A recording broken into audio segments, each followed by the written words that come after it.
Welcome to Hack Shack Studios. RT Bear here, 35-year comic book veteran of this wild and wacky industry that we know and love.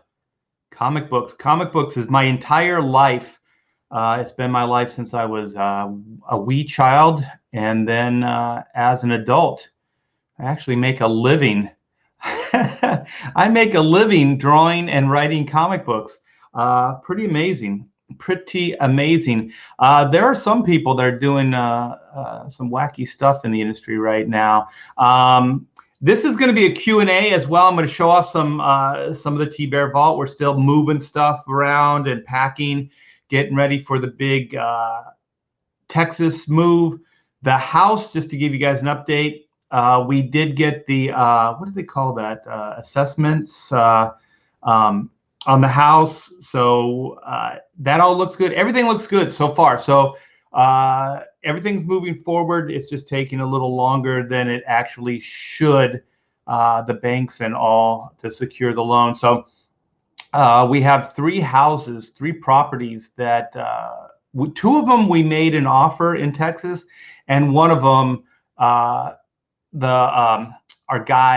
boots on the ground in Texas, he's videotaping the third house right now. I like the third house a lot. It's on a good lot. It's in a really cool area, but it was built in 1975, I think. So it's a little older. So my wife's a little apprehensive about that. It's got a brand new roof on it though, and the house looks beautiful. There are some kind of weird 70s things in there, so we might have to do some work on it. But I really like it. So, we got Leroy in the house. Hooray, it's RT Bear. Yes, it's me. It is me. Get the fanfare out. Get the trumpets. Let's sound the alarm. Hey, Kevin, what's up, brother? I'm glad you got all your Chrono stuff and your original artwork. So that always makes me nervous, shipping that kind of artwork, original artwork and stuff like that. So I'm glad you got it. So thank you for the hand clap. And Linkovich, my favorite shop teacher in middle school. Good day, good day. You know what? I wore this and it's getting hot. I'm getting a little sweaty here. We got Camel Moon. Wait. Let's say what Camel Moon has. What's up, all? Candace B says, hey, Artie Bear, been a bit. Yes, it has been. It's been real hit and miss for me with YouTube these days. My schedule is not my own. My schedule is being dictated by getting this house sold and then purchasing the new house. And either I'm getting really old and slowing down, or this is taking a long time. I have a question, Art. What is hip replacement surgery like? Speaking of old, there you go. Leroy's starting shit already. I don't know, man. I'll tell you as soon as the hip goes out. As soon as my hip goes out, I'll give you all the blow-by-blow details, Leroy. So how about that? Say what? There was no problems, and it was fast too. Very, very good. I think we sent that Federal Express, so Federal Express is usually a little bit more functional than just the normal post. Mr. K, what's up? Filled out my nice shiny gold card, sending it your way soon. Well, I tell you what, Mr. K, make sure you put your backer number and your name. And what I'll do when I get that card, when I get the golden shiny time card from you, I will let everybody see it, and then I will do your doodle. I will do your free drawing of Doug live on the show. I'm hoping I took most of my stuff down. I had a camera rig over my drawing board, so I took that down for the preview when we were previewing the house, showing it off for prospective buyers, because it looked kind of ugly. So I might have to put all that stuff back up for you guys if I start getting a lot of those in. Where in Texas are you thinking? We are looking in the Woodlands, primarily the Woodlands now. We were looking in different areas, and now we've narrowed it down to the Woodlands. So like I said, we got two offers. We made two offers on two different houses. One of them's in Sterling Ridge, I think, and the other one is in is it Grogan's Mill? That's an older area in the Woodlands. So the Woodlands are, I think there's 9 communities, and it's a planned community. So all the neighborhoods are really nice. The infrastructure is really nice. So it's not like hit and miss like LA, where everything's just kind of, oh, there's something nice there, there's something crappy there. It's all really nice. So it's all planned.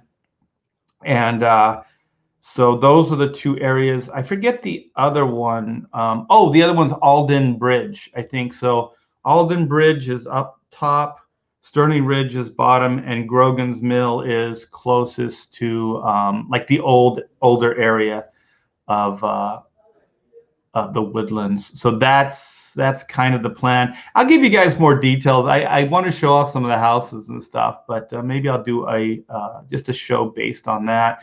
We got Comic Book Bob. What's up, Bob? Bobbert? How are you, man? My pontificating brethren. Mr. K says, sweet. I want a doodle. If you got a golden time card, I'll do a doodle. You know what? I'll do you a doodle regardless, just because you have given so much to the Pontificator Show and have been so supportive of this channel, Bob. So just remind me, because I got a million to-do things on my list.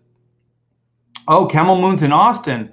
Very cool. We did look in Austin. It's a little bit more expensive, and there's I don't know. It just didn't really do anything for us.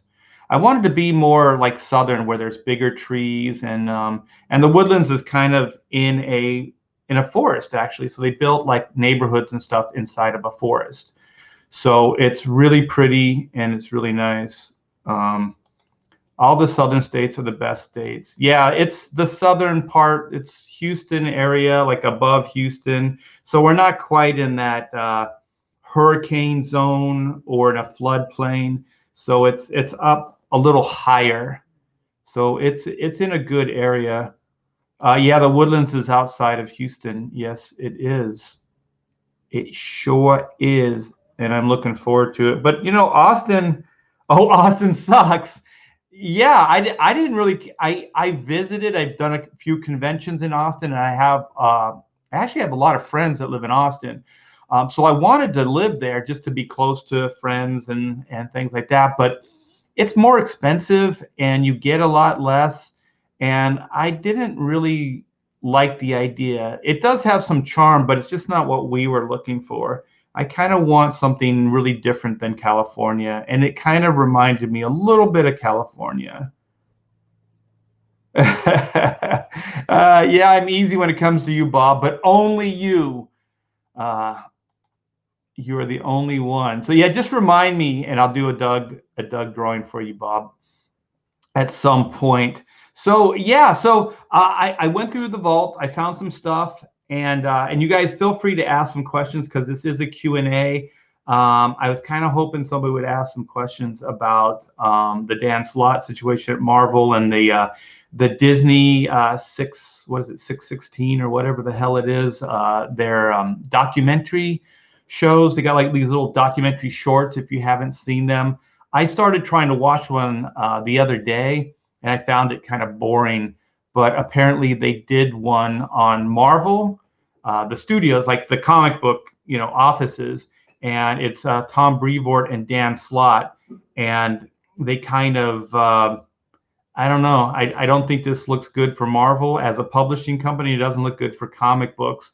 There's a lot of kind of puts Dan Slott in a bad light, and I don't think just Dan Slott. I think it puts Marvel in a bad light too. I don't know who greenlit this and who thought it was a good idea, but it doesn't do comic books any good. And so we could talk about that. And I do have like a parallel story with Fabian Nicieza that this situation with Dan Slott and Tom Brevoort reminds me of. And I don't know. I don't want to say it's common in comic books, but it just depends on the individual. It can be common, this level of dysfunction, I guess. What? Everyone sniffs their own farts in Austin? Or I don't know what you're talking about. Camel Moon's hilarious, man. He's got a book up. That guy cracks me up. We got to get him back on the show. Did you ever work with Dan? No, I know of Dan and I've hung out with him, but I've never worked with him directly. And I almost got to work with Tom Brevoort. Dave Finch and I were moving from the Ultimate X-Men over to X-Men, and I think was it Michael Bendis was as well. So the whole team was going to move over to the Avengers, and I did some promotional stuff with Dave Finch, some promotional artwork, and then all the shenanigans started, and then Marvel fired me, so that never happened. So I remember trying to get some answers from Tom Brevoort about what was going on and was I fired, and if I was fired, was it just from Ultimate Spider-Man or did I get fired from Avengers as well? And he never got back to me, which I thought was very unprofessional. You know, so I took that as a no, like I was done at Marvel. And if you guys don't know that story, go back in my history. I think it's maybe Popular Downloads, and I talk about how Marvel tried to destroy me. And so there's no love with me and Marvel. Yes, thank you so much, Bob. I appreciate it. Stefani, what's up? What's up, my friend? Yeah, it made them look incompetent. I agree. And this type of stuff, comic books we don't need this as an industry. Why would you? This is the thing. Okay, I'm gonna go on a tirade, and this is so Bob kind of fed it, which is what Bob does. He's good at pushing the buttons with me, and so there's a side of this industry that I absolutely despise, and I think it's because there's low self-esteem. A lot of people that do this, and I'm kind of one of them, but I recognize it and I fight against it. Low self-esteem, like a lot of artists and writers and creative people that work on comic books are very, very humble, but in a low self-esteem humble, like in a bad way, in a way that they'll let themselves be mistreated, that kind of way. I think there's you can have humility and you can have those in the right measures and in the right ways, but I think like low self-esteem can be very, very counterproductive and can be destructive. Just like a super ego can be destructive, I think low self-esteem can be very destructive, not just for the individual, but for people that are around people like that. Because if you think you're not worthy of it, or you don't deserve it, or whatever, then you play everything down to the lowest common denominator, and then you try to knock everybody else down to the same level that you are. And I don't think it's very good. And there is a faction of this industry that's like that for various reasons, but it's very, very humble, just to say it in a nice way.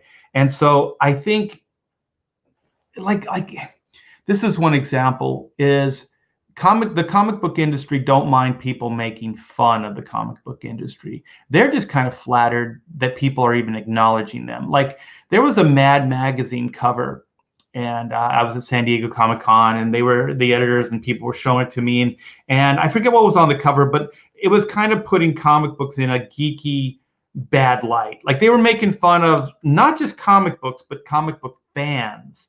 That's what it was. Comic book fans they were making fun of. And everybody's like, ha ha, isn't this funny? Isn't this great? And I was like, no, it isn't great. We shouldn't do this. We should never demean what we do.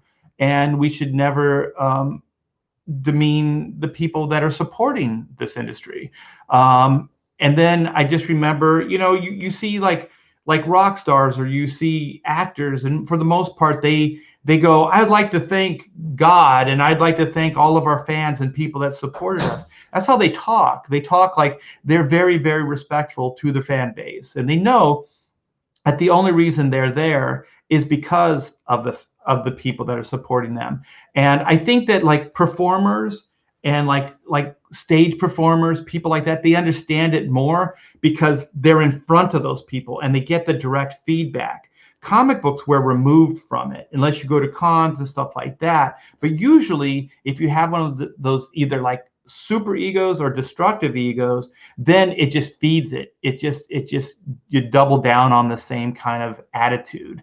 So you write off the fan as like, oh, these guys are peons. These guys don't know what they're talking about, or whatever. Yeah, they should worship me as a god, or just stuff like that. Just destructive stuff. And I do remember having one of these conversations with Jim Lee early on, and Jim and I were in agreement. Like, in the big scheme of things in the world, comic books isn't that important. We're trying to entertain people. We're trying to take you out of your day-to-day doldrums and maybe entertain you for 20 minutes, a half hour, however long it takes you to read a comic book. And that's pretty much it. That's the importance. And sometimes in life it can be important. It could be, the difference between like a really shitty day and maybe a day that's not so crappy. You know what I mean? Like if you get to watch a good TV show or your favorite movie or a comic book, that's what it is. And so I just think that there's this side of the industry that does that. And I also remember, and it seems like it's people that have a voice that do this. And that's what pisses me off too, because I don't have a voice. Entertainment Weekly doesn't call me. I don't get to make policy of what goes on the cover of a Mad Magazine book. No one asks me. I'm not in those positions. So I rely on people that are in those positions to put the industry in a good light. That's why I like Comicsgate. We don't do that. You know what I mean? There's some infighting at times, but we primarily don't do that.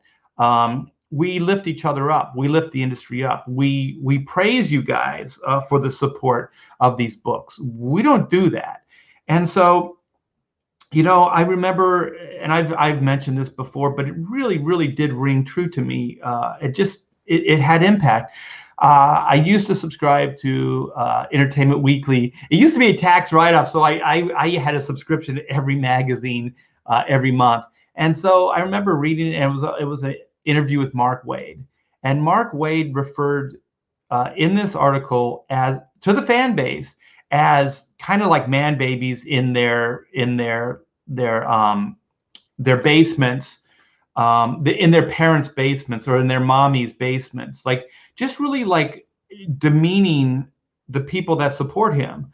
And like I said, there's that low self-esteem that like some fans, not all, are like, yeah, Mark Waid acknowledged us, or yeah, that's who we are. We're the fans, but it was destructive. And I think you have a responsibility. This is Entertainment Weekly. You could say great things about comic books. You could said how great the fans are. You could have said all this stuff that makes it sound cool. I mean, some people like titillation, some people like, all that, like drama stuff and things, but primarily, if you have a voice, I think you have a responsibility to the entire industry to put it in a good light. And then I remember how Joe Quesada used to refer to comic book superheroes as tights and cape heroes. Like, that's derogatory, dude. That's not cool. You shouldn't demean what this franchise, what the Marvel Universe is. You shouldn't do that. And I think the reason they do that is because they want to look cool with the Hollywood people. So they'll throw you guys and me, the fans, under the bus to look good to Hollywood. And that's the only thing I could figure out is why would you talk about what you've dedicated your entire existence to? Why would you talk about it this way unless you wanted to score cool points with the cool kids, which I don't think are the cool kids at all. I think there's some cool people in Hollywood, and I think there's some absolute shitheads, just like any other industry. But primarily, I don't think Hollywood cares. I think that if you give them a way out, if you have this attitude, they will treat you in kind. I remember an editor at DC, and she was giving people a heads up before the San Diego Comic-Con, and this is when it started turning and going more Hollywood. So this was some years ago, and she said, "You guys watch out, because there's going to be mainstream media that's going to be at the show, and they're going to want to interview you. And what they're going to do is it's going to seem flattering at first that NBC wants to interview you or whatever, but most likely what they're going to do is they're going to humiliate you. They're going to put you in some kind of light that makes you seem like a clown." And so she said, "Be careful, when you do this stuff, and just be aware of it. So if you do it, just be aware that you might not look that good, and you might make the industry look kind of dopey." We don't have to be ashamed of these things. If you want to cosplay, then cosplay. If you want to support comic books, support comic books. But there doesn't have to be shame attached. We don't have to walk around, with our tails between our legs and act like, the beat dog. We don't have to do that. And I think the reason I really like the Image years is there was none of that. Everybody was like proud. Everybody was like loud and proud. Like it was like there was no shame. We were cool. We were doing comic books, and we were proud of it. And I think Comicsgate is the same way. I think that there's nobody casting shade. We're all really proud of what we're doing, and we're trying to entertain you guys and people in the best way we can. So when I see stuff like this, when I see Disney doing this 616 or whatever, that 616 or whatever it's called, it breaks my heart, because they could have done anything. They didn't have to do this. They could have showed like completely functional and fun day in the life. You know what I mean? They could have showed like trials and tribulations of doing a comic book, but not in a dysfunctional way, not in a way that makes the writer look like a dope. And then it makes Tom Brevoort look like an idiot too, because he hired Dan Slott. He's placating Dan Slott.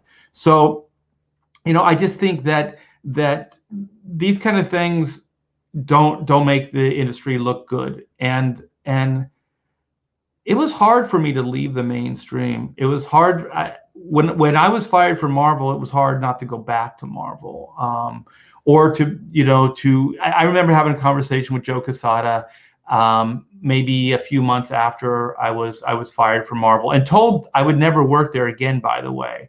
That I had a conversation with Joe Quesada, and I said, "This is bullshit, right? I was railroaded."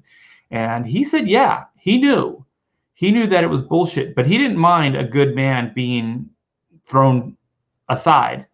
And so the only thing he could say is, if you apologize to David Bogart, I'm sure he'll take you back at Marvel. And I just told Joe, I said, apologize for what? I didn't do anything. Everything that he said was a lie. And he wouldn't even commit to it or who said it. So I couldn't even verify it. So he destroyed, or tried to destroy, me over a complete fabrication. And CB was the one that was helping fabricate everything. So these are some evil people. These are some really evil people. So just out of a sense of pride, like I said, you have to have a sense of worth. Like, I know a lot of comic book artists that if Joe Quesada said that to them, they would have went back to David Bogart and they would have apologized to him just so they could work again. But for what? For a bunch of scraps that Marvel would throw? And I know if I would have went back, because I did kind of try it some years after that, and I'll explain. But I know that David Bogart would have cut my page rate, and he would have made it really, really hard on me, just because he's a dickhead, he's an asshole, and he's a petty person, and he would have loved just putting that power over me and treating me like a piece of crap. I know he would have got off on it because he got off on it prior. Yeah, and so then years later, Chris Bachalo, who's a friend and I like Chris's work a lot. I like Chris and his wife. Um, he asked me, he was doing an Avengers project, and he asked me to ink him on it. So I told him about my situation, and he said, well, okay, well, just talk to the editor and see. So I talked to, I forget who it was, but I worked with him over at DC, and I always liked him. Scott, something Scott. I can't remember his name right now, but so I'm talking to him, and he said, well, you're probably going to want to talk, or David's probably going to want to talk to you, David Bogart. And so I said, okay, it was more just morbid curiosity than anything else. I just wanted to see. I really I wasn't going to go back to Marvel. I just wanted to work with Chris. It had nothing to do with anything else. And Chris asked me as a friend, so I followed up on it. So I talked to David, and David Bogart told me, he said, you really screwed up. He said, you hurt Marvel, and you need to pay the price. He said, you can come back, but I need an apology from you, and you won't come back at the page rate that you left.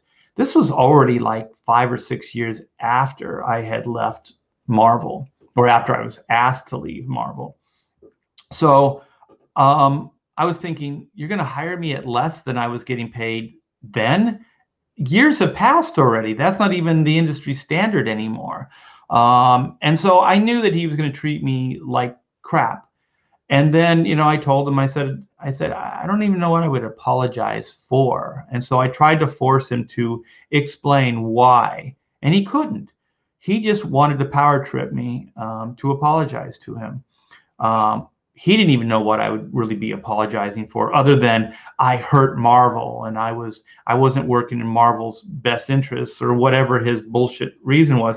I was a freelancer. I had no obligation to Marvel or DC. I can take jobs anywhere. I could take jobs at Image. I could do my own projects. I could do anything. I was a month-to-month agreement, and it was verbal. It wasn't even written. So they could have fired me at any moment too, which they did. So that shows you how much that means. If he wanted me to be loyal, he should have signed me to an exclusive. And then if I broke the exclusive, then it would be different. But there was no exclusive. So he had no reason or right to do anything that he did. So I told him, I said, thank you, for the conversation. Thank you for your time. But I think I'm going to pass. And I realized that he would have just done the same.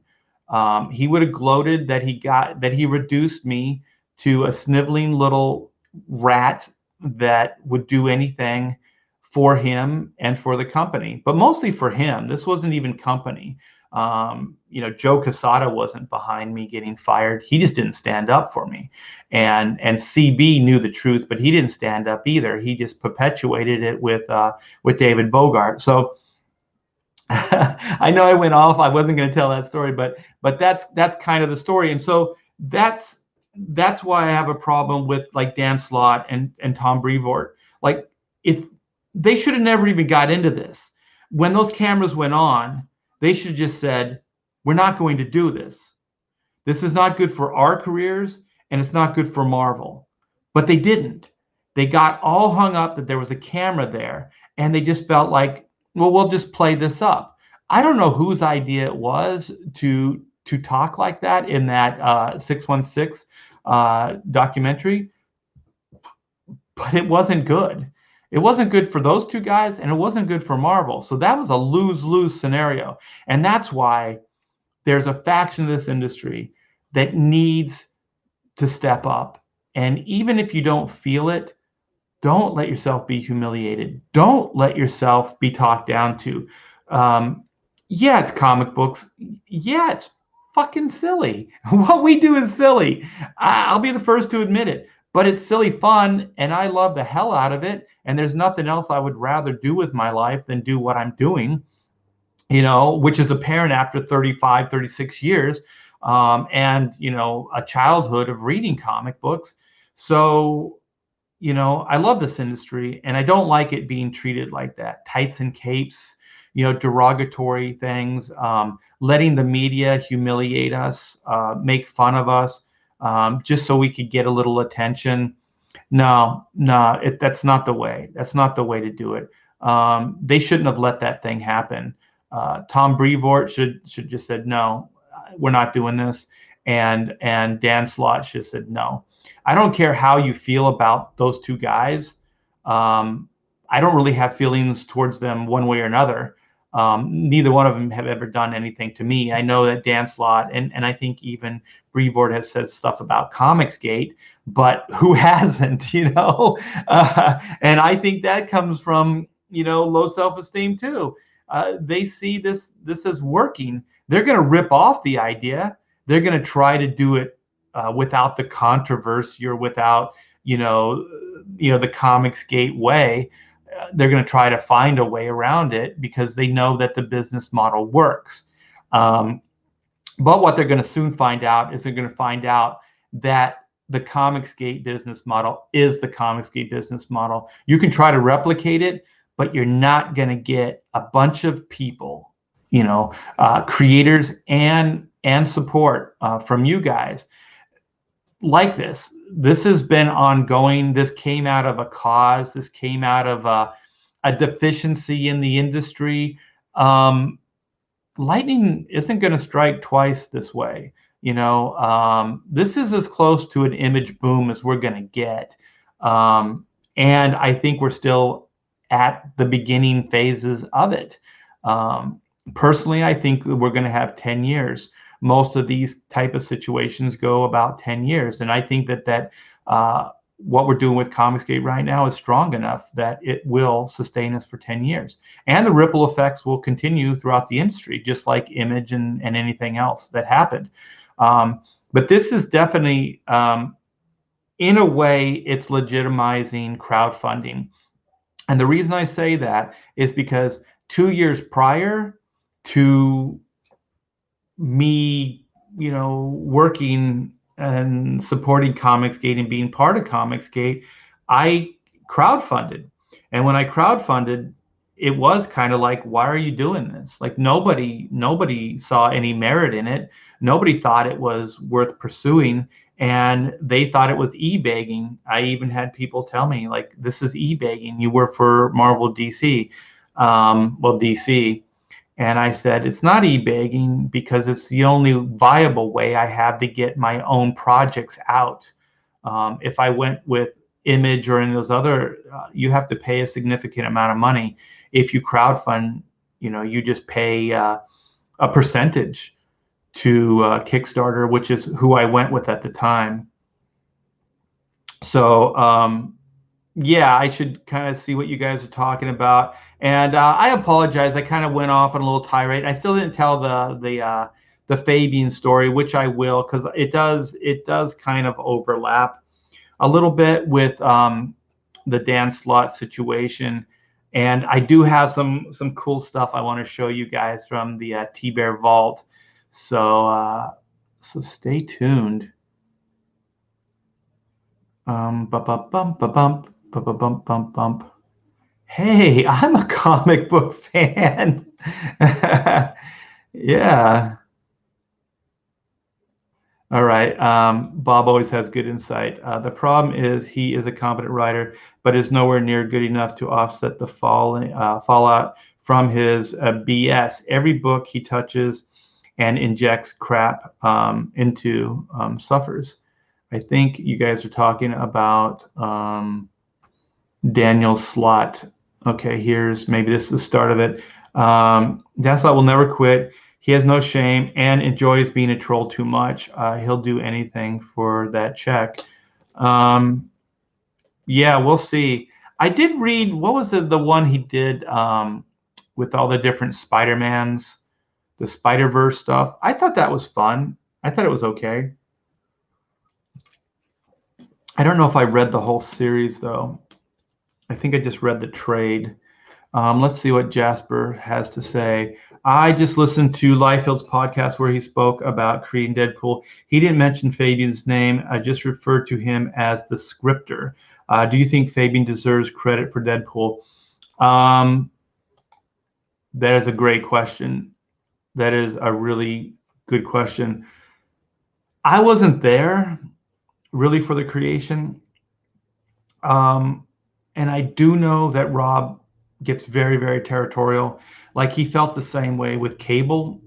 Um, and I think that Louise Simonson was kind of like, she was, saying that I was part of this as well. But the reason why I think Rob can talk this way more so than Fabian and even Louise Simonson, and I love the Simonsons, so I don't have any love lost with Fabian, especially after he threw me under the bus a while ago on Twitter. Just quick story, just because he thought I laughed at Tess Fowler's mention of cancer, which was completely untrue.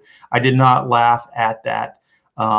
So Fabian's a freaking liar, and he didn't mind trying to hurt me or get me canceled based on a lie.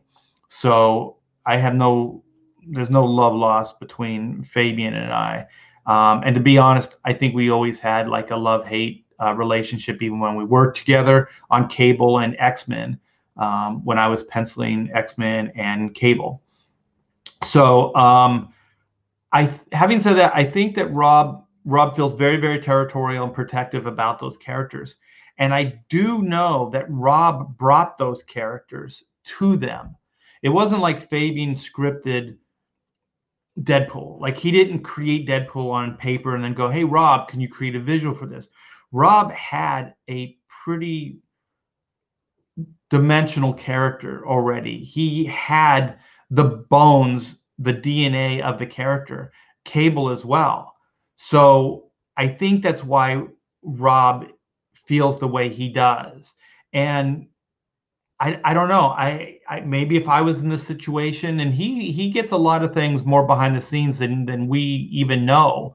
So I don't know what kind of power struggle he's had between Marvel, or what kind of power struggle he's had between Louise Simonson and maybe Fabian and Nicieza. So I don't know. I don't really know. I think they're all on good terms now, but I don't really know. And to be honest, I don't really know how good terms you could be with Fabian. I think Fabian, that low self-esteem I was talking about, I think Fabian would sell you out in a heartbeat to get something. He's that kind of guy. Like he doesn't mind going to the extreme and saying things to try to get him into a place of either power or a job. So I don't know. I mean, it's really hard for me to comment, Jasper, Plan 9, because I don't know, but I do know that Rob did come to Marvel with two pretty fully formed characters. I mean, they were pretty fleshed out. So I can see Rob's point of view, and I can see Rob possibly saying, I had more to do with the creation of these characters than you did. Fabian might have given him a voice, but knowing Rob the way I do, Rob is not a passive guy. Like Rob isn't a guy that's, if Fabian came up with a script and Rob didn't like it, I don't think Rob would do it. I think Rob would say something. So I think Rob's still behind the scenes, even when Fabian was writing these scripts. And Fabian kind of worked the Marvel way. These weren't like really full scripts. They were kind of Marvel way scripts, more like breakdowns. So I don't know. I'm speculating on some of that, but I have a feeling that even behind the scenes, Rob was still shaping Deadpool along the way, and Cable. Even though Fabian was writing it down, even though like the credits say one thing and then they say the other, just based on Rob's character and what I know, like with his Hawk and Dove situation with DC, Rob is very heart and soul, man. That guy gets invested, and I've never seen him not get invested. You know what I mean? Like that guy, he is so enthusiastic with every project that he's ever worked on. So I can't see him just being passive and going, oh, whatever you want, Fabian. So I think he still was steering the ship. Just personally, I feel that. I don't know for sure. having worked with Fabian, I don't think Fabian is a big idea guy. I don't think Fabian is like, he's not that guy. Like if you look at Fabian's, like what he's brought to the table at Marvel and on X-Men books and stuff, he didn't bring he didn't bring a Cable, he didn't bring a Deadpool. You know what I mean? Like, so if you think about it, those were Rob. Fabian has created characters. Fabian and I created a character called Hazard for X-Men. He was a villain. That was Fabian's, creation. I came up with the visual, but it was Fabian's on paper. But you don't see everybody going, "Oh, Hazard, let's use that character." So I don't know. I don't know if Fabian is the genius mastermind. My gut says no, based on past. And I'm probably not speaking very nicely of Fabian because he tried to hurt me really bad a while back. So there you go. And then I'll tell my Fabian story. I want to see what you guys are talking about, because this is a Q&A, you guys. So feel free to interact. So what is this? LOL eBay, and imagine not knowing about that to have a comparison. Yeah, exactly. Okay, Jasper says, I asked Fabian a question in the chat a little while ago. If you can't find it, I'll ask again. I asked a Fabian question. That's the one I think I just read. I hope. So no, yes on the fence. I didn't even really know who Tess Fowler was until she did that tweet that she was like, "How dare you, Art, for laughing at my cancer," or whatever. I was blocked, so I never saw what she actually posted, so I couldn't even really defend myself on the Tess Fowler tweet. But there were people that retweeted it, and they were friends with me, and so that's how I found out about it. That, and a lot of you guys told me. I wasn't going to get involved until Fabian said what he did, because that was a slow burn throughout the entire day. And so I commented, I didn't do a very good job defending myself in that Fabian Twitter, thread. But I did the best I could. I tried to appeal to people's hearts, and people still threw me under the bus. Tessa's an evil young woman. Wait until she turns on the Whisper Network to do what she always does to other creators. Yeah, there are people that don't really. That's the low self-esteem. It's the low self-esteem. She's not trying to raise the industry. She says she is, but she's being very destructive in the process. And two, just create stuff. Stop talking about things and just create things. I know that you like the shorthand way, and the easy way of doing it is to talk crap, and then people want to hear what you have to say because you're saying crazy shit and people want to hear it. Trust me, if I wanted to build this channel, I could say some crazy shit. But I don't want the backlash. I don't want the backlash, and I don't want to put my energies in that direction. I want to keep my energies in a more positive direction. I want to create stuff. I didn't get in the business to like talk smack about other people. I got in the business to create. And the only reason I'm saying what I'm saying right now is because I feel a little protective of the industry, and there's things that happen, and there's people that have a voice. Even Tess Fowler, you have a voice, and you're not using it in a good way. You're using it in a very destructive way, in a very self-serving way as well. And I think that's what happened with the industry now as well. Is I think there's people that just don't think that there's any money in it or success. So then they just become self-serving. They become about them. And so then they just try to, climb the ladder with whatever it takes. So they'll throw anybody to the side, and they'll screw anybody over. I mean, there's always been that, trying to climb the corporate ladder, but I think it's more evident now in comics than it's ever been.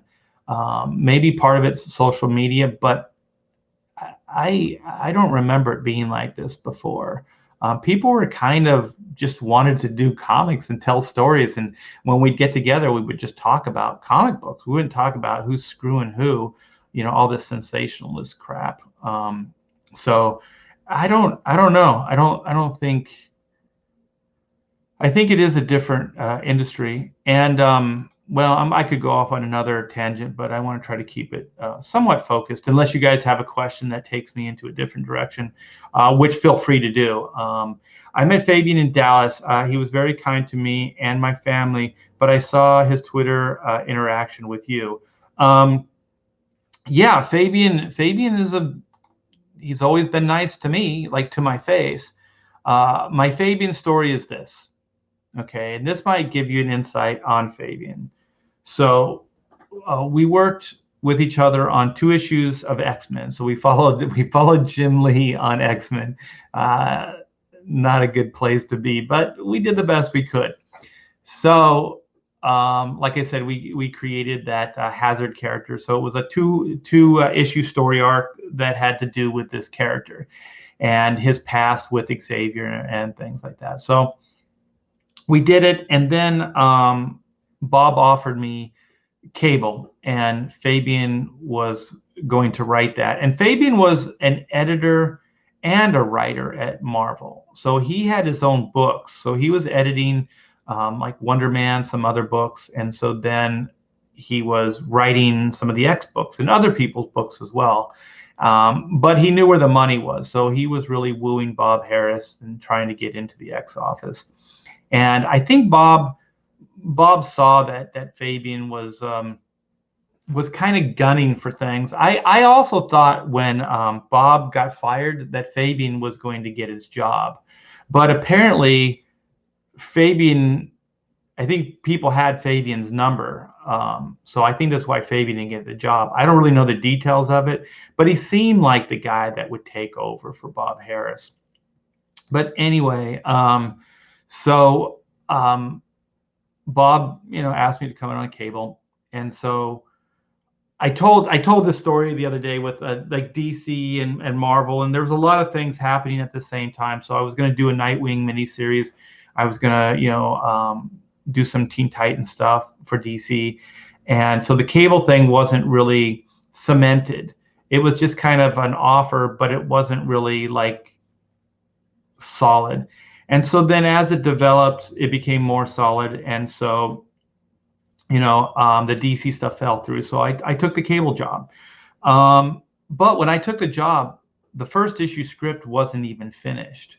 So there was still plenty of time, So Fabian was working on the script, trying to finish it up. And so I was waiting for a script. I had nothing to do.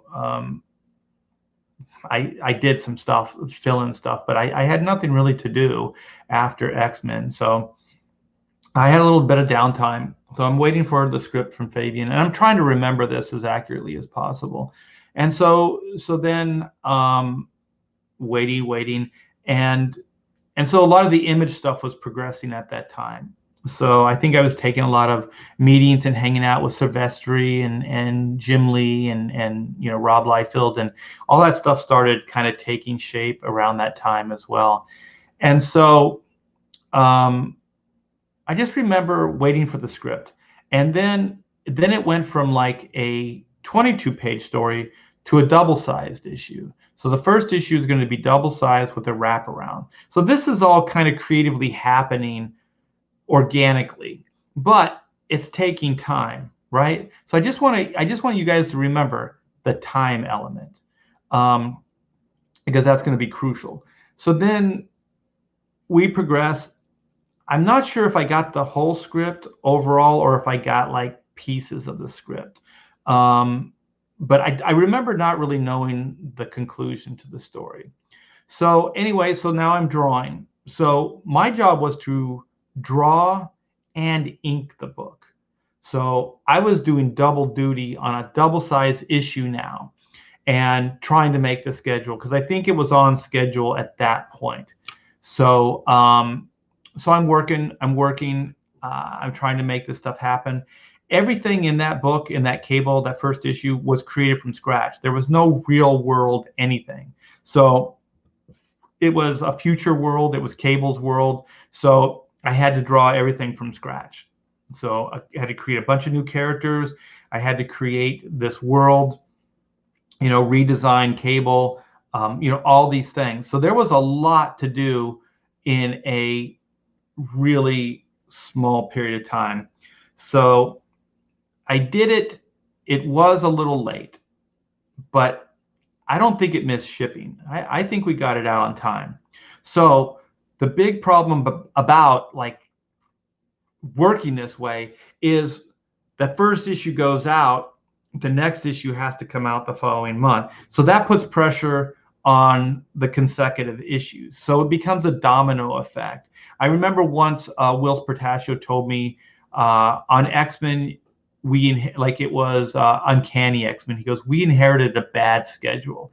So sometimes you can inherit bad schedules, or you can create the bad schedules, which is kind of what happened with Cable. So the second issue, is getting the schedule's getting tighter, but I think it was after the first issue. And this was my point of contention with Fabian. And I hung out with him socially. I never had a problem with him, never.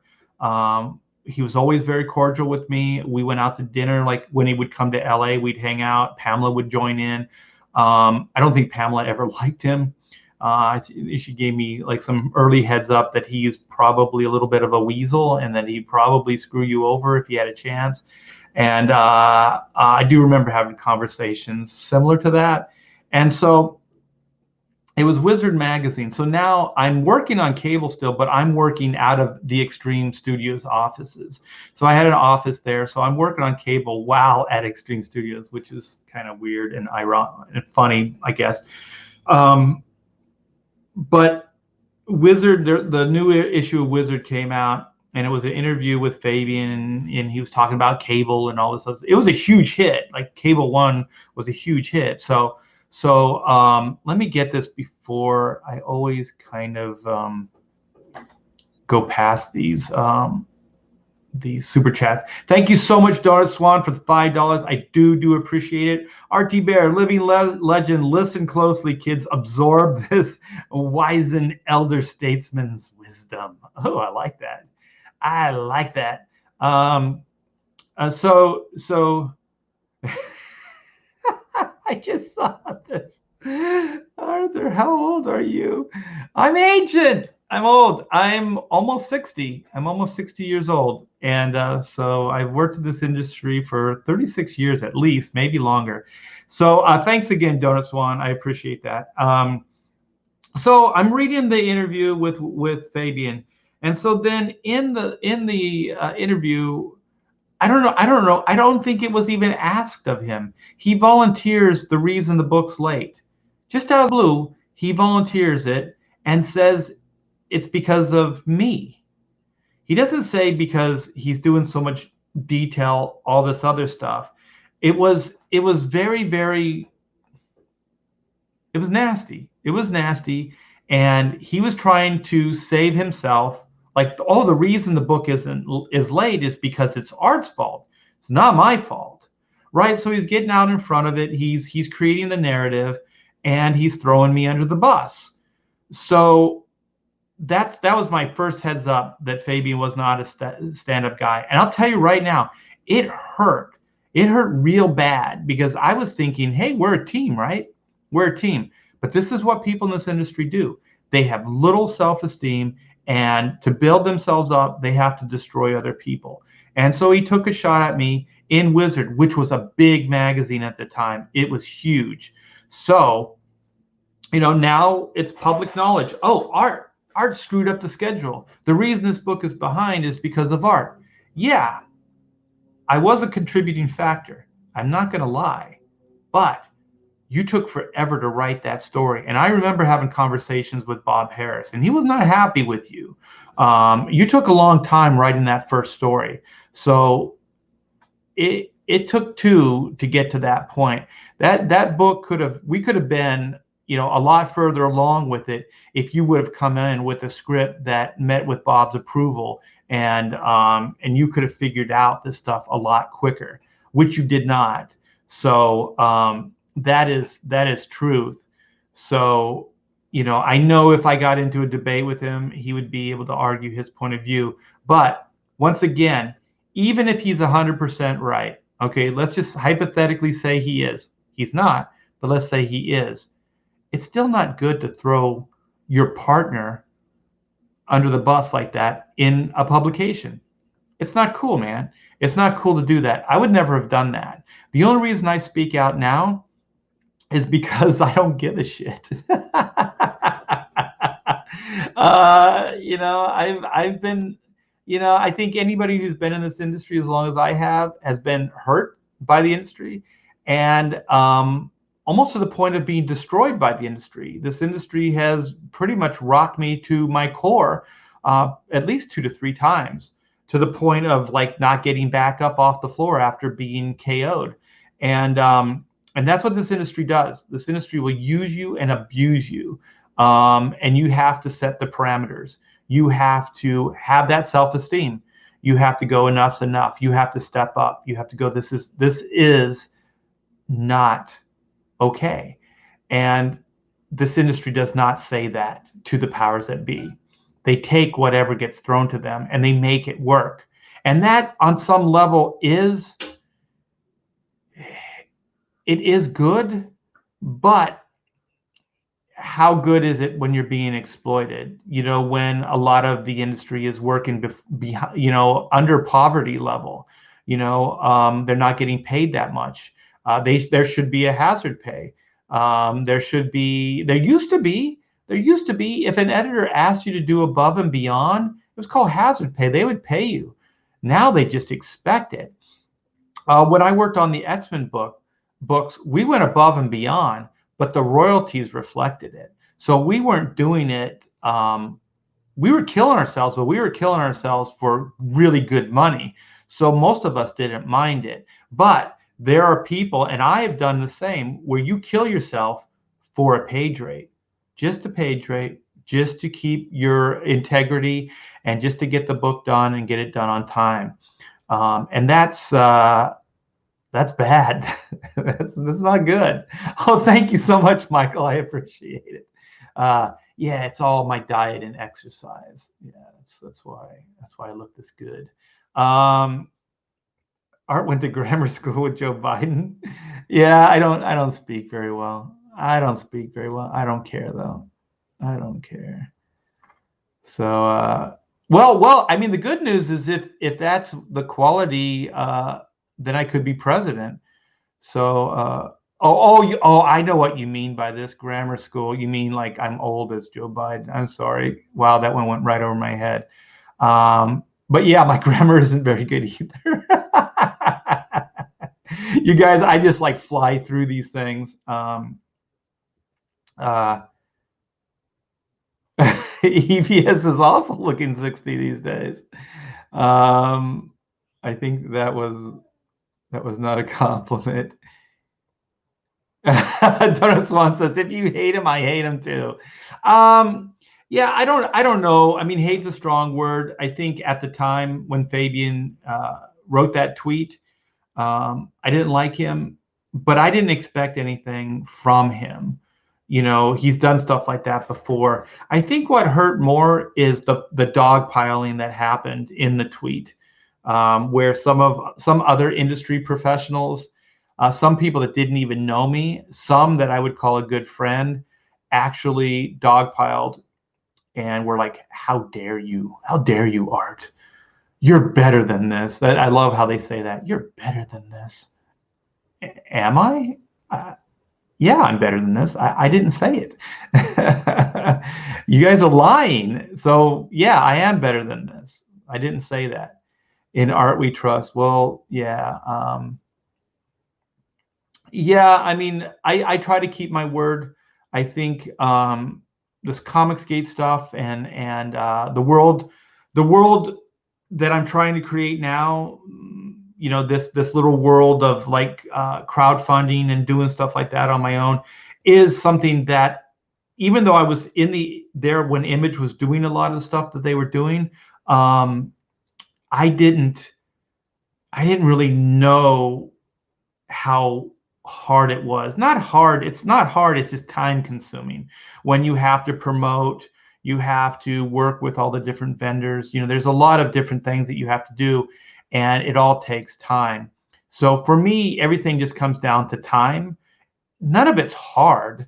I've been working in the industry long enough. Like talking with you guys isn't hard. It's fun. Drawing a comic book is fun. Working with vendors, if they're printers, I don't really like it. But if it's other creative people, for the most part, I like. So there's everything about it I like. It's just time consuming.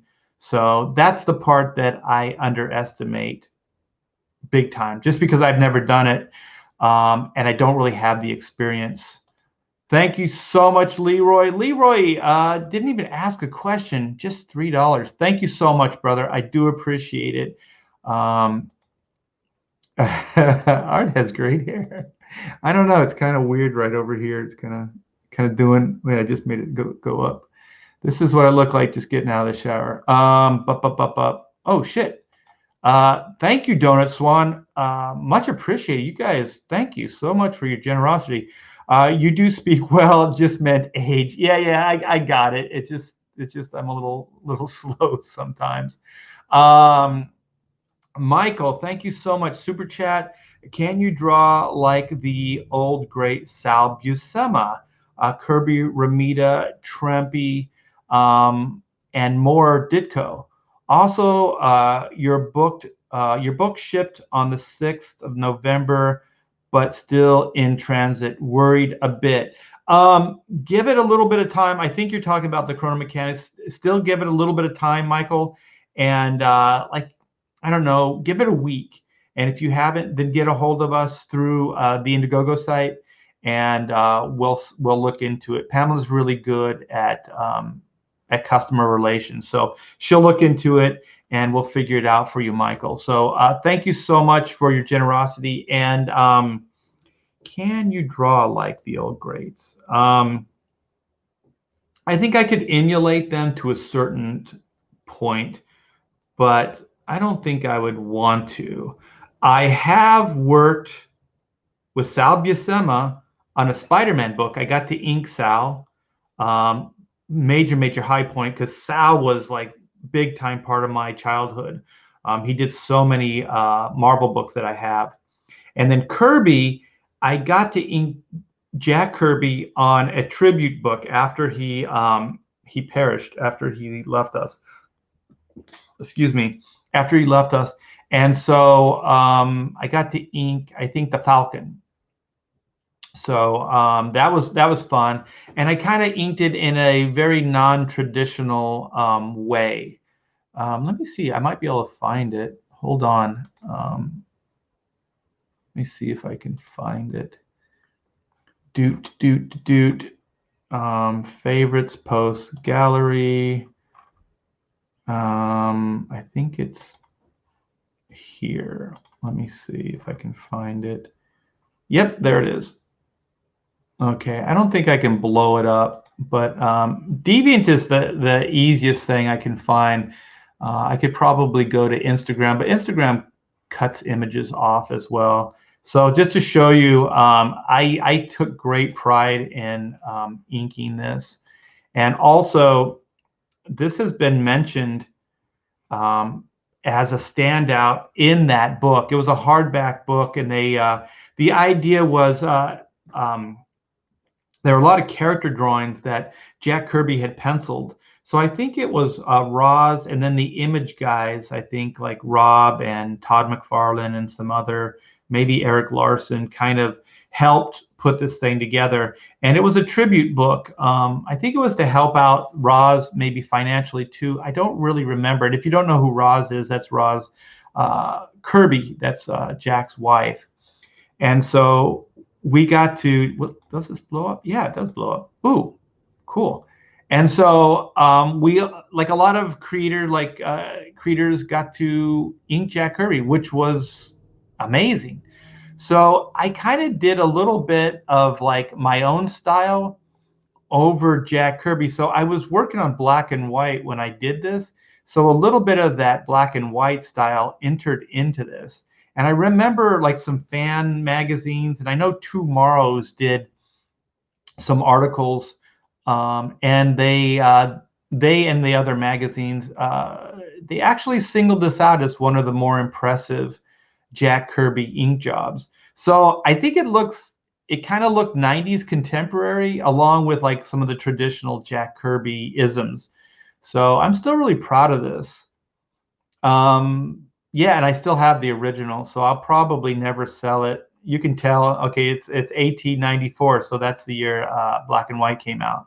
So yeah, that was a lot of fun. So I did get to ink Jack Kirby, even if it was just for that one image. And so I did get to ink Steve Ditko at DC Comics on a Green Lantern story, which was a lot of fun. But I don't know. I don't think. I guess maybe if the it felt right and it was like for a good cause, maybe I would try to emulate those guys' styles. But like even when I inked Ditko, I kind of did my own thing, and Sal, I did my own thing as well. So I think when people hired me in the day, they kind of expected me to do bring a certain look to it. And the Steve Ditko job, my editor on that was Mark Wade, and Mark Wade told me to like Barry Ditko. He said, do whatever you want over him because these pencils are kind of weak. Um, I I knew of Steve Ditko, but when I was younger, I think I was pretty arrogant, and I wasn't. I think it was good because I didn't get paralyzed with fear when I was working with these icons. But at the same time, maybe I did them a disservice. Although, having said that, I do stand by the Jack Kirby piece. I think it looks pretty cool. So I'm glad I did that. But the Ditko thing, I don't know. I guess time will tell. Most people don't even know I did it, so it wasn't like a big standout. So Oni 64 Art, just don't buy a house with a homeowners association attached to it. In Texas, too many restrictions and fees. Yeah, those HOAs do have pros and cons. So thanks, Oni, for the heads up. So Kevin Hapes. Kevin helps out Michael here. 2 weeks for the UK shipping is way too early to be worried. And Kevin ought to know. Kevin backs all the CG books. So thanks, Kevin, for that help out with Michael there.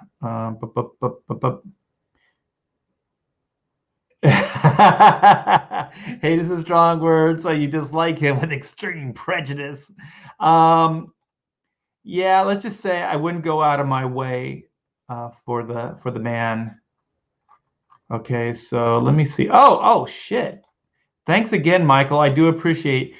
Do a comic old style, very smooth. The art, one of old people like me, like the art. Spider-Man, I think 33 Goblin. Yeah, I think it. Like I said, if the situation was right, I think it could be fun to try to do like an old school style. I also got to ink Kurt Swan on a Superman piece. That was super, super cool. And I did not ink him the way he has been known to be inked in the past. So I was full on into that style I was developing over Dan Jurgens. So I inked Kurt like that. I do stand by that too. I think it came out pretty good. Hi, chaps. Hi, chappies. Not my monkeys, not my circus. I feel that way more often than not. Hey, Skits, what's up, brother? Hope you and your family are doing well. Art, we are doing well. I think a lot of the early stress of trying to figure out how to sell a house and then how to buy a house was a little tough a few weeks back, but I think we've mellowed since. So it was a little tough. It was a little tough.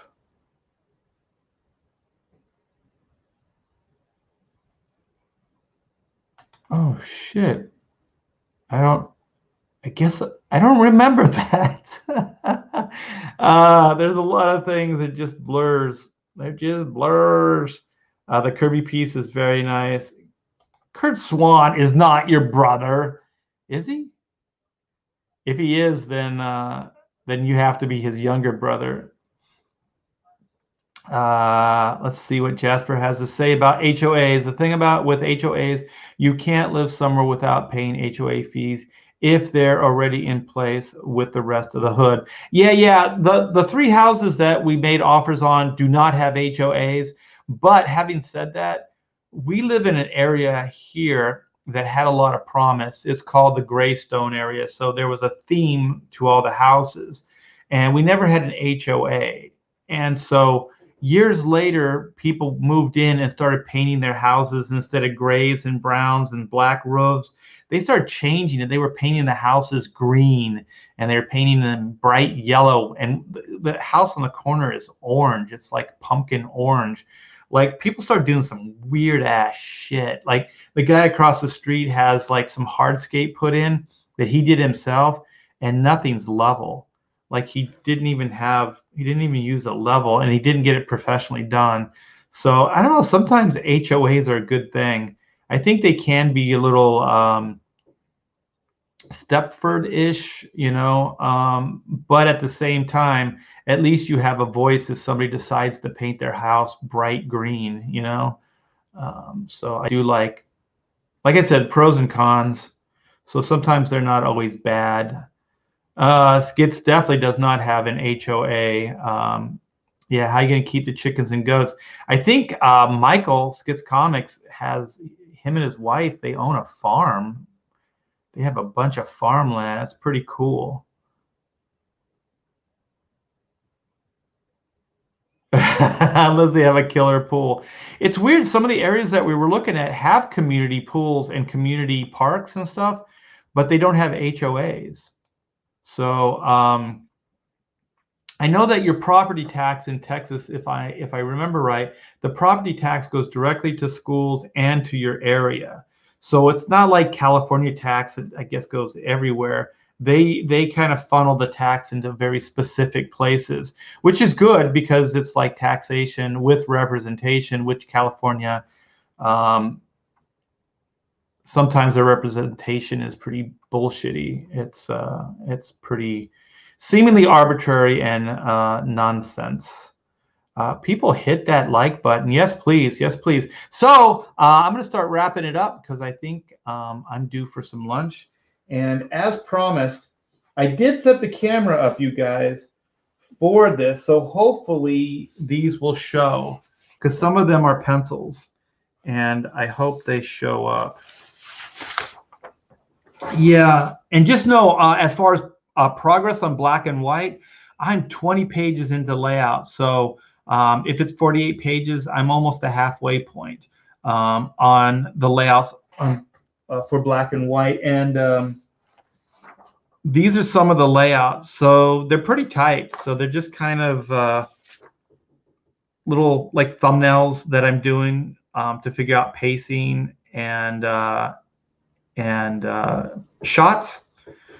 So just little fun stuff that I'm doing, and I'm really happy that it's coming along as fast as it is because I had very little time.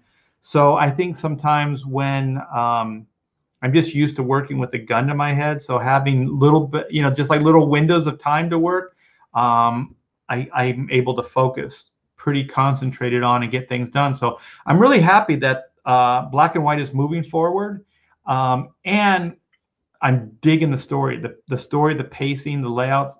They're really strong. I think it is the best work I've ever done. So, you guys, I did a run on Fantastic Four some years ago. I think 2 years. I think, yeah, Chris Claremont was writing, and Salvador Larroca, my Spanish brother from another mother. I worked with all the Spaniards in the day. I worked with Carlos Pacheco. I worked with Pasquale Ferry and Salvador Larroca, and all those guys knew each other. And I inked all those guys, and I inked a lot of them all at the same time. Like I could always do multi-projects. So I think I was working with Salvador the same time I was working with Carlos. And I think Pasquale did some fill-ins on X-Men when Carlos couldn't. And I do stand by my record on X-Men. I think I have, at least up to that point, I have the most consecutive issues without a fill-in. So I think it's 15 issues. So a little over a year's worth of X-Men issues that I did without a fill-in. So I'm very proud of that, because not very many X-Men artists can make that claim, especially in the day. So this was probably 90s, late 90s or whatever. But even, yeah, it was like probably 96, 97 or whatever. Is there a date on here? Oh, this says 2000. So this is year 2000. So yeah, late 90s, early 2000s. So this is a Fantastic Four cover that Salvador had penciled. So if you recognize the cloak, then you know what's coming. So there was a variation of this cover, I believe, but it wasn't this cover. So one of the things I always asked, like anybody I worked with, is if they had scraps laying around. And I don't think this was a scrap. I think this was sent to me and then rejected. So it was never inked, and I asked Salvador if I could keep it. But I would ask different artists if they had scraps laying around the office, like little thumbnails like I just showed you. And they would send stuff to me. So some of this is that, just little thumbnails. So yeah, this is Salvador Larroca's pencils. And so when I show you the next image, you'll know who the cloak belonged to. So it's Dr. Doom. So I think this was done in 2 pieces. So this would be as an overlay. So you would see his face through the mask. So I think there was a variation of this cover that was done, and I think Liquid colored it, and they did a great job. So this was a rejected Marvel cover for whatever reason. I don't remember the details at the time. So that's early 2000s. And then I think this was like a Doom, like a Dr. Doom. Hold on, I keep grabbing them in weird places. So I don't remember. I kind of remember the character, but I don't remember the story details. So this is one of Salvador's character drawings. And you guys should tweet this out, because this is rare to see this stuff. So if you could, on your social media, let people know that the T-Bear Vault is open right now. So this is like a variation of Doom. So you can see kind of, this is what artists do behind the scenes. So, writers give them, like, oh, the character needs this, that, or the other thing. And so they kind of work up variations of the character based on the development of the script. This one, I hope you guys see. It's very, very light, but it's one of my favorite pieces. And I'm going to do, I found in the T-Bear Vault, I have Xerox copies of all my Carlos Pacheco run. I believe it's the whole run. I'm not gonna scan every piece of artwork, but I'm gonna scan a lot of the highlights of it. So I'm not gonna just show it off the way I'm showing it off here. I'm gonna get some high-res scans. I'm gonna show you the artwork, because I started just looking back at some stuff that I've done in the past, and there's stuff that you look back and you go, well, I wish I would have had more time and I could have done it better. Not only did I keep the schedule with Carlos Pacheco, like I said, I even did all the fill-ins. I was hitting home runs every time out. I know it sounds very ego of me, but the stuff is freaking gorgeous. It is gorgeous. It is inspired. And I will say, and I'll probably say it again when I show the stuff off, it's also the job that it was one of the things that destroyed me at the time because well, I'll just tell the story when I show off the Pacheco artwork. But I was asked to leave that book, and it broke my heart. It broke my heart in two. And so I made a pledge with myself at that point never to go above and beyond the Call of Duty again. Not that I would just become a straight up tracer, but I wasn't going to be heart and soul like I was on that series. So that was up to that point. That was the last job I had ever done that I just went above and beyond the Call of Duty. Since then, though, I worked with his name is Steven Segovia on Action Comics, and we did a run on Batman Dark Knight, and or was it Gotham Knights? It was Gotham Knights, and that guy inspired the hell out of me. So, and he was a nice guy, and he supported me 100%. And so I found myself going above and beyond on his, inking him as well. So that was the last time I had ever, towards the end there with Carlo Barberi on Super Sons, I started kind of like getting inspired to go a little bit beyond what I was given and kind of give like that little extra, like there's a little touches you can do that just add magic. It's just magic. And I can do that. Like I said, I hope this doesn't come across too ego, but I can do that. But the industry kind of beat me up to the point where it almost felt like, what's the point? Just kind of take the money, get things done. And I started kind of going more towards create your own things. And I started working in my spare time on different stories like Chrono Mechanics and Black and White and different things like that. So I guess it was a good thing. It kind of got me to this place that I am now where I started kind of moving away from it a little bit and doing more of the create your own stuff. But this is a breakdown from Carlos Pacheco, and it varies in completion and tightness. But this is Wolverine leaping over a rock.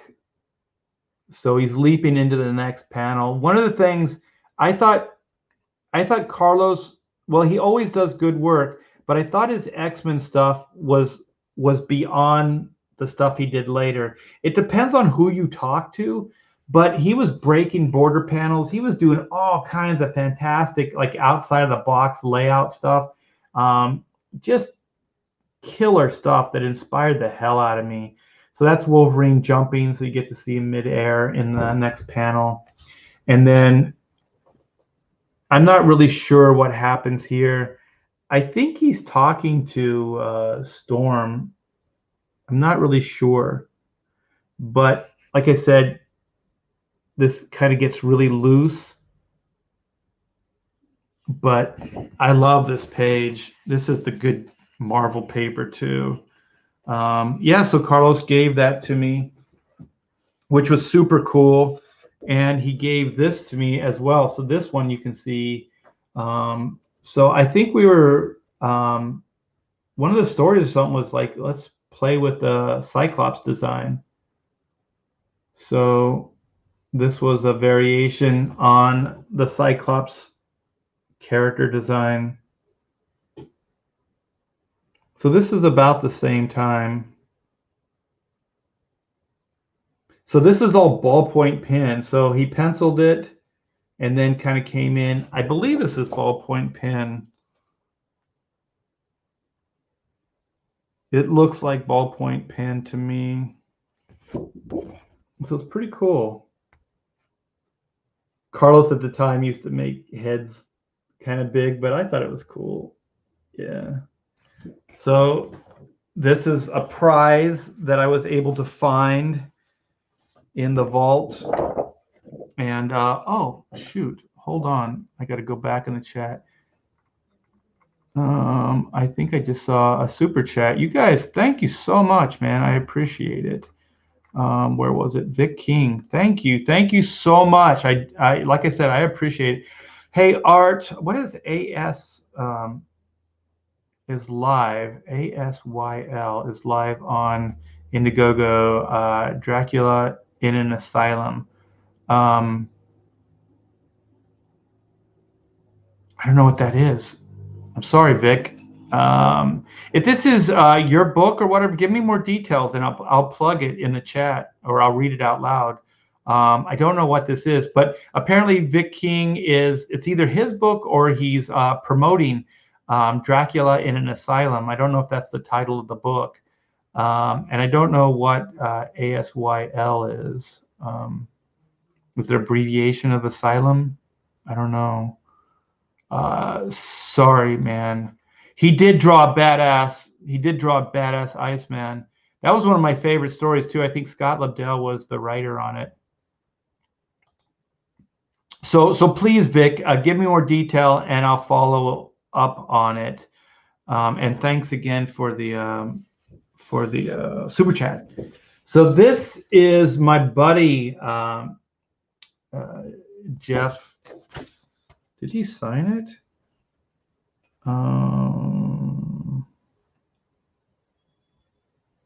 That's what I thought. Let me see.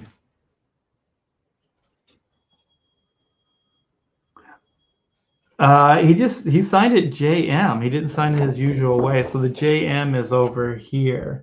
So this is a X Factor cover that was rejected from Marvel.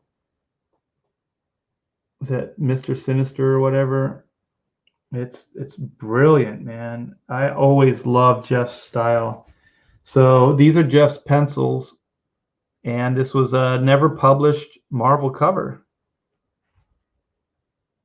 So there we go. Man, I still want to throw ink on this thing. And also, this is the great Marvel paper. Marvel had a period where they had perfect paper. So yeah, here's the cover here. So yeah, this was Jeff and I's X-Men or X Factor run. And what year? This was probably like early 2000s as well. So look at that Havoc. Pretty killer, man. Yeah. And if you don't know Jeff Matsuda's work, look it up. He also did designs for like he's most noted now for like video games, and he designed the Jackie Chan Adventures, the cartoon show, and the Batman show. So he did a lot of animation as well. So this is Vic King following up my book, Ice Isle. Dracula hunts a woman in an insane asylum and imagining of what the lost silent film Dracula's death would have been. Ooh, very, very cool. Vic, send me a link on Twitter, and I'll look into it. And if you want to come on the show, maybe we can give you a little push there. So no problem, Vic. I'm sorry I wasn't real familiar with your book. So yeah. Give me a link, or you. Yeah, I won't be able to put it in the chat, but I can do something in the future for your book. So that's no problem. I like Pacheco Starjammer's great page compositions. He's really good, man. He inspired the shit out of me on those X-Men books. Just had to check. I actually have those Pacheco T-Bear X-Men issues. Yeah, it was a great run. I think Lobdell was writing good stories. I think Scott was firing on all cylinders as well. I had a good time. It was tough work, but man, I think the work shows. I remember having, a conversation with Rob Liefeld, and he said Say, I know you don't get a lot of credit for that Pacheco run, but I know what you did on that run, and you kicked ass. And the idea was not to like disrespect Carlos's work, but I knew Carlos was doing a Paul Neary. Is that his name? No, Alan Davis look. And because I know he really loves Alan Davis. And then Paul Neary is kind of like a brush guy, like a really soft ink stuff. And I knew that's kind of what he was going for, but I didn't want it to look like, I thought it was so good I didn't want it to look like, you know, Alan Davis's work. And if you look at the way he was inked later, it's a little softer, it's a little more round. It's a little bit more Alan Davis style. And I just didn't want to do that. So I took a creative stance. And for the most part, I was backed by Marvel. And like I said, I'll tell that full story when I get some of these scans, these pages. I actually have, just in case you guys don't know, like these, look at, this is a Wolverine page here. So this is from that X-Men run. And then here, let me see if I can get it into the camera here. So this is some more of the story pages. Just really, really amazing work. And this is the issue cover right here.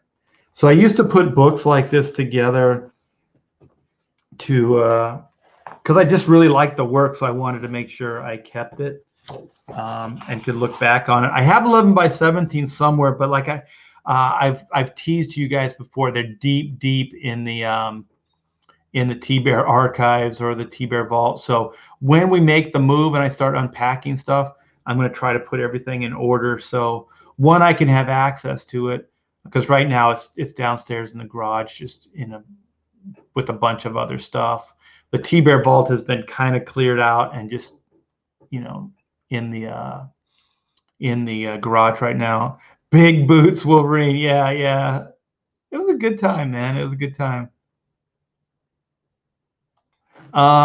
So then I think this was a patch. So sometimes what companies ask you to do is patches.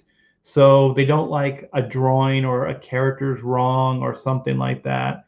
And so I think this was a patch for a cover, but it's not inked, so I don't think it was ever used as well. So this is Salvador Larroca as well, my Spanish brother from another mother. So you can kind of see the guidelines where the other image would fit in there. So digitally speaking, you would ink this up, you'd scan it, and then they can kind of fit it in digitally in Photoshop and make it all work. This thing is super cool. So Carlos and I did a couple different corner symbols for the X-Men book. And so this was one of them. I think that's what this was. It might have been a panel, but the size and the dimensions, it might have been a rejected corner symbol. So you know how like Marvel used to have up in, which side was it? Was it, it would have been like this side here. They had the corner symbols with the Marvel logo. So I think that's what this was. So that's Magneto, the two kids, and Xavier. So we did a story called Flashback or something like that. So that's what this might have been for. Or it was a zero. I think it was a zero issue that Marvel did. So I think it was kind of like a story that was never told, and then it was kind of done in like in a flashback form. So maybe that's what that was for. Oh, that cover was freaking awesome. I have, like I said, I'm looking at some of the stuff right now. So here's like somebody commented, let me get rid of this. Somebody commented on the Iceman, the way Carlos drew him. Just freaking awesome. So there's Morrow. I used to sign my name T-Bear. I don't know if you can see it. People never knew how to say it, so I just did the big T and the B-E-A-R. I missed the corner symbols. Yeah, those things were cool. Cardstock on the drawings. Yeah, it's Marvel paper. It's Marvel paper.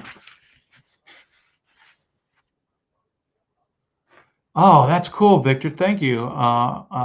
Volta's accurate description. So much history and pure gold. When I unleash, those FedEx boxes of Xeroxes, it should be a good show. So this is the last of it. I don't have an original, but I do have this. So these are Dave Finch pencils. So a lot of the times I would make Xeroxes of the pencils before the inks, sometimes just to make sure that if I accidentally changed something or spilled ink on it, I would know what the penciler's intent was, but also just, if it was a really cool penciled page, I would make copies of it just so I could have them. So this was for a Daredevil cover. And so then here is the inks. So Dave and I were pretty exclusive around that time.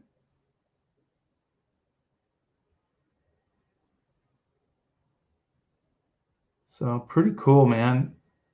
I always dug his work.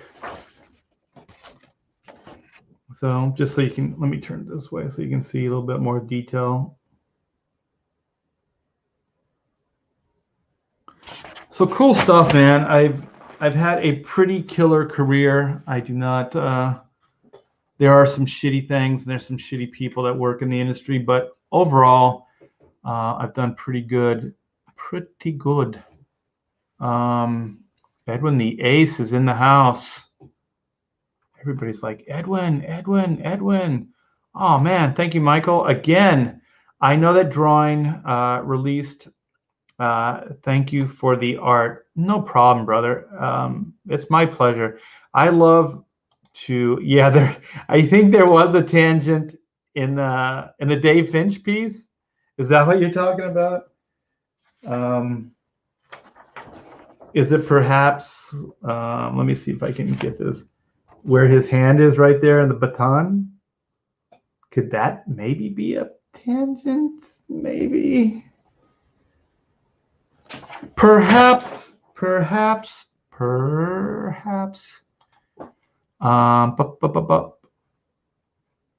that the one you guys are talking about? Because Ryan says he sees it too.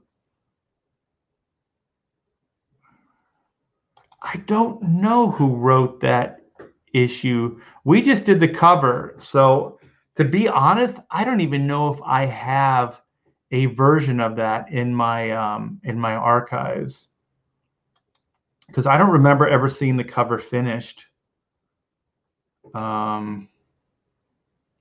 Okay, since this is a Q&A, I'm going to answer this. What is your opinion of Dan Slott? If you listened earlier, I kind of got into some of it, but specifically regarding Dan Slott, I don't think it's good for the industry. And to be honest, I don't even think it's good for Dan Slott. And I was mostly talking about the 616 documentary on Disney Plus that puts Brevoort, Slott, and Marvel in a bad light, makes them look really incompetent.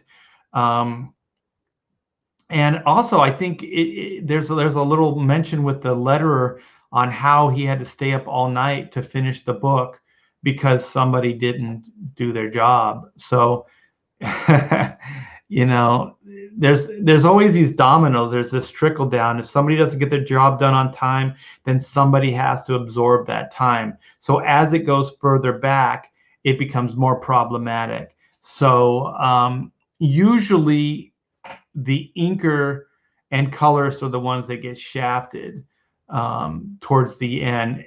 And it can be the letterer, But